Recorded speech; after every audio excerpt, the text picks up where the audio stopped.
Manchester United chiefs tell Jose Mourinho they need to become more like Man City in the transfer market.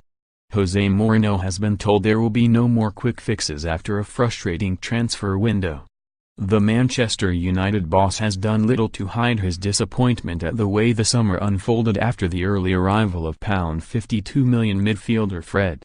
But he has been forced to reluctantly accept a change of policy at the Old Trafford Giants.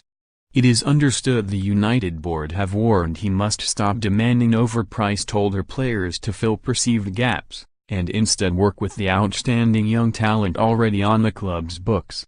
Chief Executive Ed Woodward himself refused to even consider selling Paul Pogba or Anthony Martial this summer, despite Mourinho's high-profile disputes with the pair.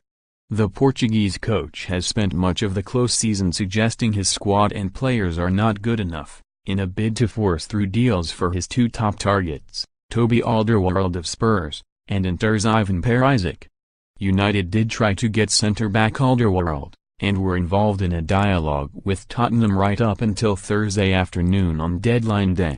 But they balked at an unmoving asking price well in excess of £50 million for a 29-year-old who would have no future resale value. Woodward also believed Perisic, also 29, was an unsuitable short-term fix at Inter's £60 million valuation. Instead, he now wants the club to look towards the medium and longer term, as neighbours Man City have done with their young squad, and plan for the future.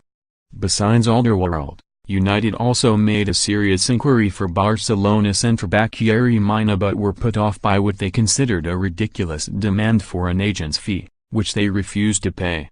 Woodward, though, has made clear there is money to spend for the right player. United asked about Paris Saint-Germain's Kylian Mbappé and got turned down flat, which simply served to emphasize the policy at all the biggest clubs of buying young talent and nurturing it. Now Mourinho must do the same, after previously demanding huge money transfers on older players such as Zlatan Ibrahimovic and Alexis Sanchez, 29, who will cost the club almost £200 million in fees and wages. The manager will accept that by offering Pogba a better platform to express his talent at Old Trafford. Mourinho hinted strongly at his Thursday press conference that he will ask the midfielder to play against Leicester in Friday's Premier League opener, despite only returning to training this week. And he will also try to reintegrate Martial into his first team, with United facing an injury crisis going into the new season. Matic, Valencia, Rojo, new signing Diogo Dalot, Ander Herrera and Romero are all sidelined with serious problems. His immediate problem though is putting together a team for this first match, with the manager revealing he will ask those players who have just returned to pre-season after the World Cup to put themselves on the line, and show United have youthful promise to match their experience.